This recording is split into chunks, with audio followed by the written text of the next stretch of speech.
अब्दुल बारी बुलो साहब,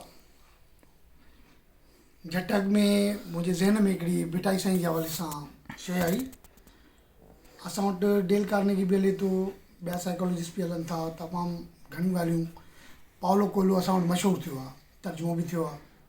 यूसुफ पैरार कयो आहे, सिंधी में तर्जुमो कयो अथई। अंग्रेज़ी असांजा माण्हू तमामु घटि था पढ़नि, इन करे उहे डायरेक्ट एक्सेस कोन्हे का।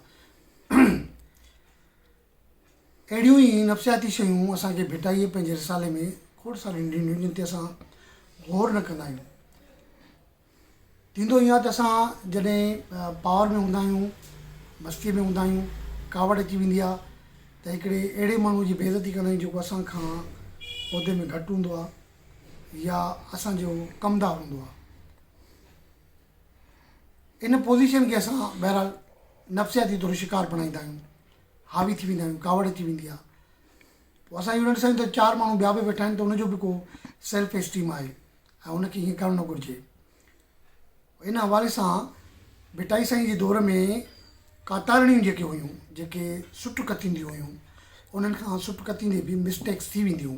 ऐं उन दौर जा जेके मालिक हुया, ओनर हुया, जेके तौर कंदा हुआ सुट जी, उनखे कनासीर चइबो आहे। उहो कनासीर वटि कुझु मायूं आहियूं, कुझु सही कमु कंदियूं, कुझु ग़लति कंदियूं। उन ते भिटाई हिकिड़ो बैत चयो त तानी तोरियाऊं त एब निकिता अॻियां, तानी तोरियाऊं त एब निकिता अॻियां, कोठे कापाए तिन खे पर में पुछाऊं। तानी तोरियाऊं त एब निकिता, जॾहिं उहो सुट तोरियऊं त एब निकिरी आया त हिननि सही न कतियो आहे।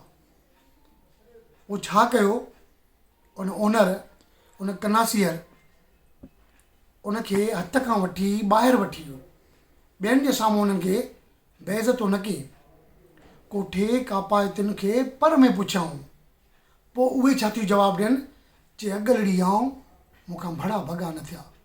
इहा इथिक्स हुई, इहा असांजो कल्चरल इथॉस आहे जेको असांखे भिटाई साईं ॿुधायो। मां सम्झां थो इहो पॉइंट असांजे लाइ अॼु बि एॾी जदीद आहे जेका उन दौर में हुई। Thank U.